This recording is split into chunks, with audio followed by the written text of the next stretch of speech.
노란 국화가 있어서 날아다니는 것들이 많이 앞에서 나르네요. 우리 전도사님 쪽부터 샬롬하고 인사하십니다. 샬롬, 샬롬, 샬롬, 샬롬, 샬롬, 샬롬, 샬롬. 하나님 사랑합니다. 여러분 주 안에서 사랑합니다. 네. 우리 말씀 내용을 보니 제8일에 모세가 아론과 그 아들들과 이스라엘 장로들을 불러다가 아론에게 이르되 흠없는 송아지를 속죄제를 위하여 취하고 흠없는 수양을 번제를 위하여 취하여 야훼 앞에 드려라 라고 얘기하고 있습니다. 그죠?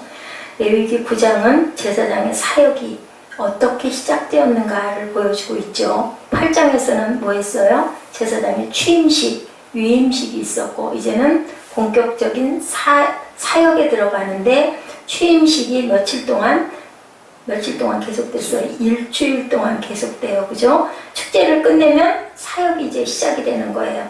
자, 요즘에는 어때요? 요즘에도 무엇을 하고 있어요? 목사 안수를 주고 또 있었던 그 교직자들과 새로운 교직자들이 어떻게 해요? 영구 재직들이 임직식이 끝나면 이제 그때부터 다시 새로운 연도의 사역이 시작돼요. 각자의 그 교단들, 교회에 속한 교회들에서 그렇게들 그 신고, 영구 재직들이 임직식들이 있죠. 목사들은 목사 안수들을 절차에 따라서 바꾸고 구약에는 구별된 사람들만이 제사장이 될 수 있었지만 신약에는 뭐라고 그래요? 왕같은 제사장들이다. 그런데 누구나가 아니라 왕같은 제사장일 수 있는 하나님의 은혜를 받은 자들이 그렇죠. 평신도 사역자들이 굉장히 많습니다. 모든 신자가 제사장의 부름을 받았고 제사장이 될 수 있고 무엇이라고 말해요? 만인 제사장직 또는 모든 믿는 전신자 제사장직이다 이렇게 얘기를 하고 있습니다.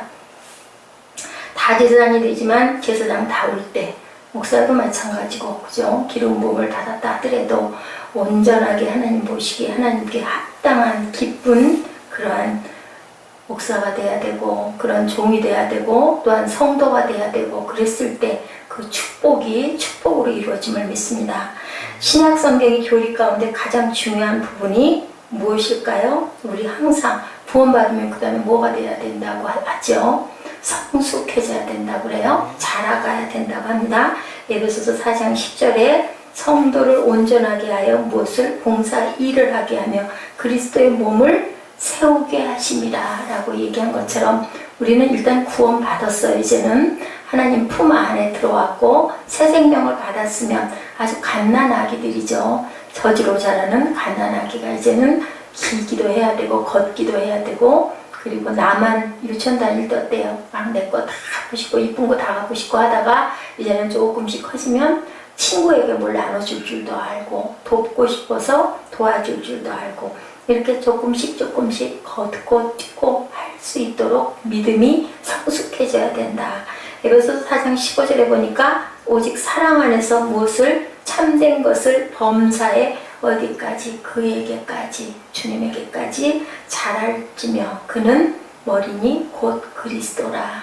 주님을 보고 닮아가라. 그래서 오셨어요. 주님께서 베드로후서 3장 18절에 우리 주고 구주 예수 그리스도의 은혜와 그를 아는 지식에서 자라가라. 영광이 이제와 영원한 날까지 그에게 있을지어다. 베드로와 바울이 계속해서 하나님의 영을 받아서 이렇게 얘기하고 있습니다. 디모데후서에서 또 말씀합니다. 어려서부터 성경을 알았나니 성경은 능히 너로 하여금 그리스도 예수 안에 있는 믿음으로 말미암아 구원에 이르는 지혜가 있게 하느니라. 자, 말씀이 뭐예요? 육신이 되어 오신 그리스도의 모습이죠. 그 영광이죠. 그리스도가 곧 말씀이시니까 그 말씀 안에서 너희들이 자라가라. 요한복음 17장 3절입니다. 영생은 유일하신 참 하나님과 그가 보내신 자 예수 그리스도를 어떻게 하는 것? 아는 것이니라. 주님을 알아야 되겠죠. 그래야 본받아 나아갈 수 있겠죠. 바울의 편지나 서신의 내용이 대부분 뭐라고 말하고 계세요?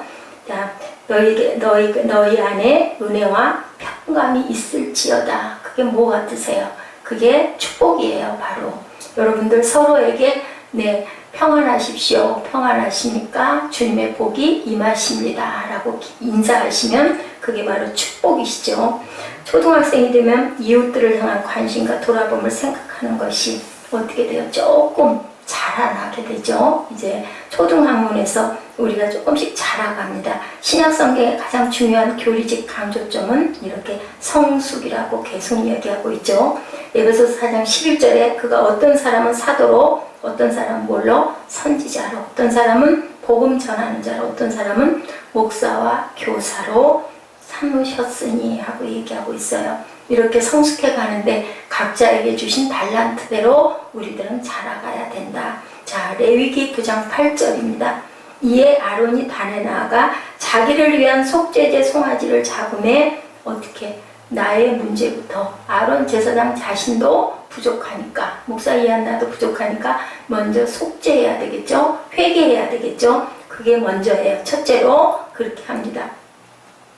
모든 사역의 출발점은 어디예요? 나의 자세의 준비가 먼저 되어져야 된다. 자기 자신이 준비되어 있어 하고 자신이 먼저 어떻게 해요? 은혜 받고 성령 충만해져야 전하고 그리고 성령 충만함으로 사람을 변화시킬 수도 있는 거예요. 그게 부족했을 때는 변화시킬 수가 없죠. 그래서 디모데후서 3장 15절에 어려서부터 무엇을 알았나니 성경을 알았나니 성경은 능히 너로 하여금 그리스도 예수 안에 있는 믿음으로 말미암아 구원에 이르는 지혜가 있게 하였다라고 했어요. 말씀을 열심히 묵상하고 상고하셔야 되겠죠. 내 잔이 채워지지 않으면 다른 사람 잔에 채워줄 것이 없는 거예요. 내 잔에 아무런 생수가 없는데 어떻게 남에게 줄 수가 있겠습니까? 내가 먼저 깨끗이 닦이고 정결해지고 그리고 충만해져야 채울 수가 있겠죠. 이웃들을 섬기는 삶을 살기 위해서는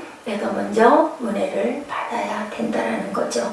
다른 사람들을 위한 길에 앞서서 내가 경험한 영광과 은혜를 다른 사람들과 나누기 위해서는 내가 하나님과 어떻게 하는 시간, 만나는 시간이 있어야 돼요. 무엇으로 만나나요? 말씀 안에서 만나죠. 기도 안에서 만나죠. 우리가 또한 자신의 잘못된 것을 회개함으로 씻음으로 주님과 가까이 만나야 할 줄로 믿습니다. 이는 하나님의 사람으로 온전하게 하며 모든 선한 일을 행할 무엇을? 능력을 갖추게 함이라. 선한 일을 할 수 있는 능력을 갖추도록 우리가 주님을 늘 만나고 주님 안에서 말씀으로 우리가 레마를 받아서 그것을 풍만하게 가져야 우리가 많은 사람들에게 전해줄 수 있다. 하나님의 음성을 듣고 은혜를 받아야 은혜를 끼치는 것은 내가 깊이 하나님 은혜 안에 있어야 은혜를 끼칠 수 있다. 내가 헤매고 있으면 마음의 평강이 없을 때는 은혜를 끼칠 수가 없어요. 우리 말씀 전하는 것도 그래요. 하나님의 은혜 안에 온전히 거해 있고 말씀이 내게 깊이 마음에 감동이 와야 전할 때도 정말 눈물이 쏟아질 만한 감동으로 전하게 되죠. 영생은 유일하신 참 하나님과 그가 보내신 자 예수 그리스도를 아는 것이다 라고 말씀한 거예요. 영생이 바로 주님을 아는 것이라고 합니다. 주님이 영생 안에 계시니까 저와 여러분도 영생 안에 있는 줄 믿습니다. 우리가 늘상 주님의 말씀 안에 영생 안에 거하여서 하나님 보시기에 어떻고 정결하고 성결한 저와 여러분이 되셔야 많은 사람들에게 그 정결하고 성결한 걸 나눌 수가 있겠죠. 구약의 제사장은 제사를 드릴 때 자기 자신을 드리는 제사를 드렸어요. 9장 2절에 아론에게 드리되 흠없는 송아지를 속죄제를 위하여 취하고 흠없는 순양을 번제를 위하여 취하여 야훼 앞에 드리고 라고 얘기합니다. 속죄제를 그리고 뭐를 드린다? 번제를 드린다. 두 가지를 했어요. 제사장은 속죄제와 번제, 내가 온전히 깨끗함을 받아야 되기 때문에 시편 기자도 늘 얘기하죠. 자신을 돌아보는 고백을 합니다. 나를 시험하사 나를 영원한 길로 인도해 주소서. 나 자신을 돌아보는 성찰의 시간이 필요하다. 그래서 속죄제와 번제로 태워드리죠. 요한복음 3장 1절에 여러분들 아시죠? 니고데모가 물어봤죠. 무엇으로 어떻게 해야 하늘나라에 이릅니까? 내가 모태에 들어갔다 나옵니까? 그랬더니 뭐라 그래요? 물로 씻어 말씀으로 깨끗게 해야 된다. 물과 성령으로 네가 거듭나야 된다. 그러면 어떻게 부모 어머니 태 속으로 들어갈까요? 라고 이렇게 질문을 합니다. 니고데모가 어떤 사람이었어요? 믿음이 좋은 사람이었는데도 불구하고 이렇게 질문을 해요. 그러면 물과 같은 것은 뭐예요? 주님이 말씀하시는 물은 바로 주님의 말씀인 줄로 믿습니다. 말씀이란 뜻으로 말씀과 성령으로 거듭나야 하나님 나라에 들어갈 수 있다. 말씀은 예수님의 교훈이며 예수님 자신이다. 요한복음 1장 1, 2절에 태초에 말씀이 계시니라. 이 말씀이 누구와 함께 계셨다? 하나님과 함께 계셨다. 이 말씀은 곧 하나님이시다. 말씀이 곧 하나님이시라고 말해요. 물과 성령으로 거듭나는데 물은 말씀이고, 그리고 성령은 어땠어요? 사도행전에 그때 오셨죠? 그 성령을 우리에게 부어주셨습니다. 요한복음 1장 14절에 말씀이 육신이 되어 우리 가운데 거하시며 우리가 그의 영광을 보니 아버지 독생자의 영광이요 은혜와 진리가 충만하더라. 곧 육신을 입고 오신 예수님을 말씀하고 계시죠? 네, 뭐가 무는 게 있었나 봐요. 오스왈드 챔버스 목사님 43년이라는 길지 않은 세월 동안 오늘 제가 좀 이렇게 찾아봤습니다. 그분의 그 책 저서의 짧은 그 문구를 보고 마음에 감동이 와서 많이 좀 찾아봤는데 굉장히 일찍 돌아가셨어요. 아주 허무하게 돌아가셨더라고요. 맹장이 터져가지고 수술하다 돌아가셨는데 이분이 아주 대단하게 그 목회 사역에 많은 좋은 책들을 내서 저도 조금 인용을 했습니다. 우리 새벽 예배 때 주님은 나의 최고봉이라는 책. 예, 이분이 아주 방탕하다가 스펄전 목사님한테 은혜를 받았어요. 10대.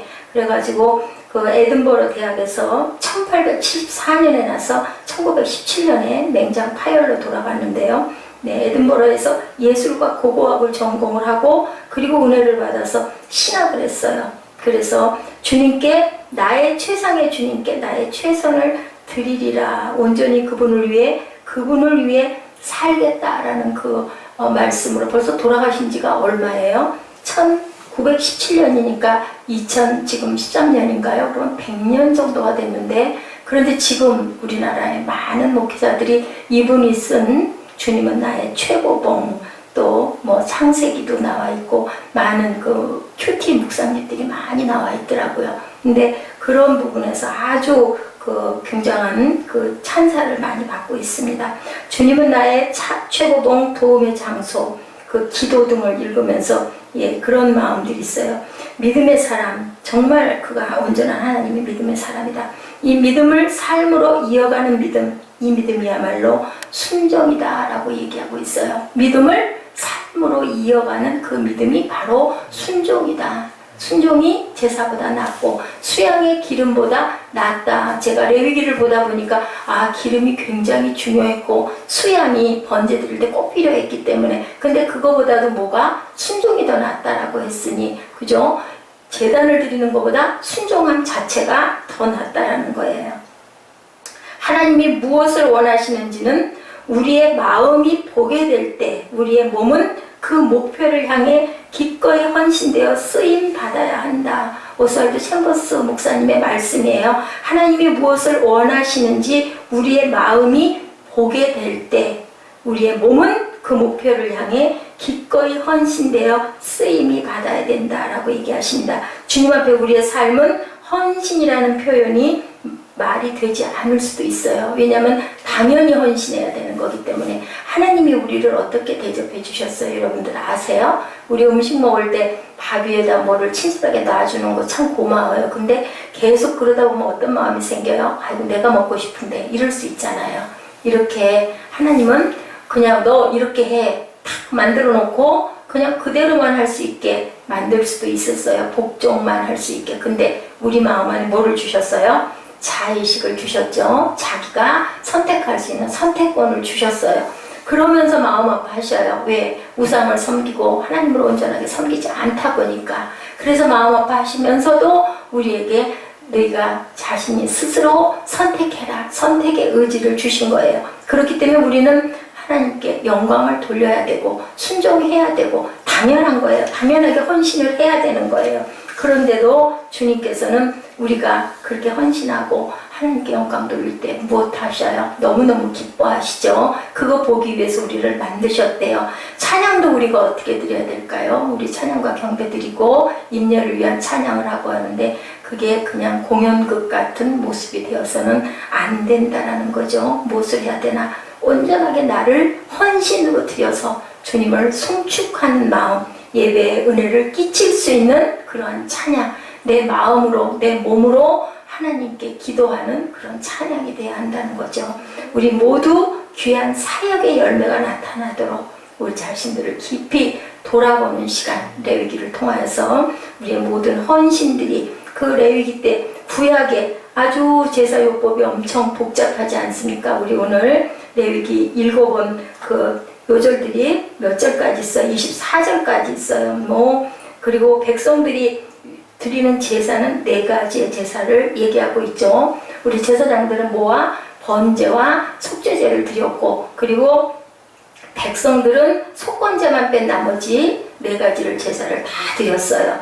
자, 백성을 위한 제사 4가지입니다. 15절에 나와 있죠. 그가 백성의 예물을 드리되 백성을 위한 속죄제의 염소예요. 취해 잡아 전과 같이 죄를 위하여 드리고, 16절에 번제 희생을 드리되 규례대로 드리고, 17절에 소제를 드리되 한 움큼을 취하여 아침 번제물에 더하여 단 위에 불사르고, 18절에 백성을 위하는 화목제 희생의 수소와 순양을 잡음에 아론의 아들들이 그 피를 그에게로 가져오니 그가 단 주위에 뿌렸다라고 얘기하고 있습니다. 속건제만 백성들 스스로가 드릴 수 있기 때문에 빠지고 나머지 4가지를 다 드려야 되는 거예요. 이렇게 4가지를 다 드린 다음에 어떻게 해요?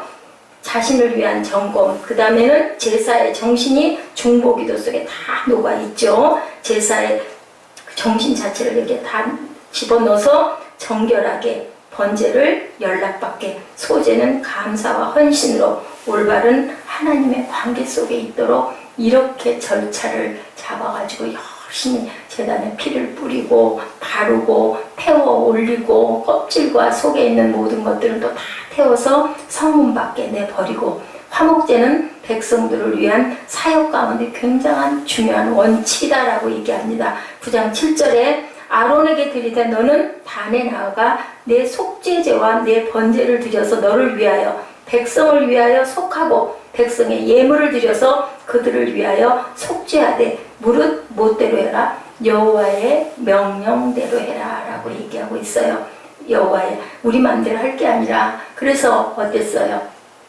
언약궤를 손으로 만졌다가 죽었죠. 만지면 안 된다는 것을 만졌을 때 사람의 방법으로 하면 죽는다는 거예요. 그것이 제단이 되는 게 아니라, 그것이 경건이 되는 게 아니라, 아니 그것 때문에 사람을 죽일 수가 있으실까? 근데 아닌 거죠. 이렇게 순종이 제사보다 낫다는 거죠. 사역자들은 사역의 시작뿐 아니라 사역을 진행함에 있어 무엇대로? 하나님의 명령대로 해야 된다. 그것은 구약이나 신약이나 마찬가지죠. 똑같아요.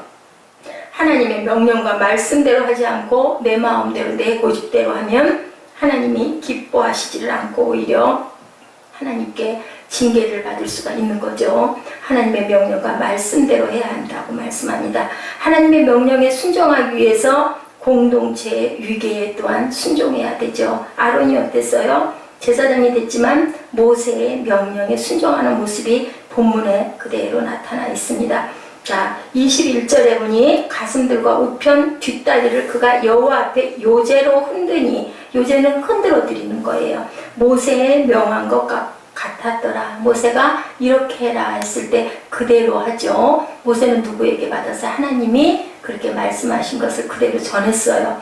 항상 내 편에서 나를 응원해 주시는 하나님이지만 우리도 하나님 편에 서서 하나님의 말씀대로 순종해야 할 줄로 믿습니다. 이렇게 룰과 규범에 항상 순종해야 된다. 수도원의 수도자들을 순종과 기도와 노동, 이 3가지가 순명이라고 그래요. 우리 지난번에 그 아레이 토레이 목사님 거기 계신 거기 갔었죠. 태백에 거기 일하시는 분들 보셨죠. 항상 노동이, 수도는 어쩔 수가 없는 거예요. 열심히 일해야 돼요. 그 일도 모처럼 예배처럼 경건하게 엄숙하게 깨끗하게 기도 생활해야 되고, 또한 위에 위기에 항상 순종해야 되고, 맨 위에는 하나님, 그 밑으로는 주교부터 쭉 내려오죠. 순종해야 되죠. 공동체 규범 앞에서 순종하겠다. 교회가 원하는 부분 앞에 순종하고 서약하지 않으면 수도사가 결코 될 수 없다고 합니다. 이게 바로 수양의 기름보다 무엇이 낫다? 순종이 낫다. 저는 여기서 그 말씀을 깨달았어요. 공동체 규범 앞에서 교회가 지도하는 명령 앞에서 또한 순종해야 되고, 하나님과 공동체에 주시는 명령 앞에 우리는 진정한 순종만 있는 거예요. 순종하는 사람만이 어떻게 쓰여요? 귀하게 쓰여요. 그리고 또 그 다음에는 축복을 해야 되는 거죠. 제사장의 가장 귀한 사역이죠. 9장 22절에 아론이 백성을 향하여 손을 들어 축복함으로 속죄제와 번제와 화목제를 다 마치고 내려오니라. 예, 목사 한 수 받으면 제일 먼저 뭐예요? 뭐 축도권이다 라고 얘기하죠. 지금은 우리가 다 왕같은 제사장이라고 하지만 그래도 예배의 마지막 절차의 규범상 항상 목사님들이 축복을 해요. 그런데 사실은 우리 모두도 할 수 있는 거예요. 영국 리폼드 교회라고 합니다. 축도 시간에 모든 전 교인이, 우리도 조금 바뀌었죠. 우리 입술로 시편 말씀 또 귀한 말씀들이 있을 때 입술로 다 같이 일어나서 선포하듯이 그분들은 맨 마지막에 축도 대신에 축도 문을 다 일어나서 함께 우리 지금 시편 이렇게 선포하듯이 읽더랍니다. 그래서 정말 놀랐는데 우리 개신교의 본 모습이 바로 그렇다. 그 대신 어떻게? 여기 그 속죄제, 속건제 드리고 번제 드리고 모든 그 제단을 드린 다음에 한 것처럼 우리 모든 그 절차 위에 경건으로 씻고, 그죠? 하나님 보시기에 온전해졌을 때 우리는 상대방들을 향하여 축복을 하는 거죠. 제가 예배 초기에 그래서 여러분 사랑합니다, 하나님 사랑합니다, 그리고 샬롬하고 축복하자고 하는 게 저는 그 뜻으로 항상 한결같이, 왜냐하면 주님 오셔서 우리에게 주신 게 사랑이니까, 그죠? 하나님 사랑, 그리고 형제 자매 사랑이잖아요.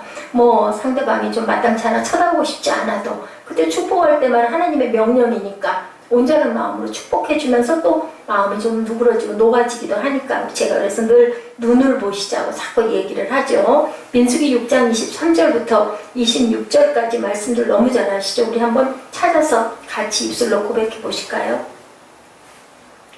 아론의 축복이에요. 아론의 축복. 민수기 6장 23절부터 26절입니다.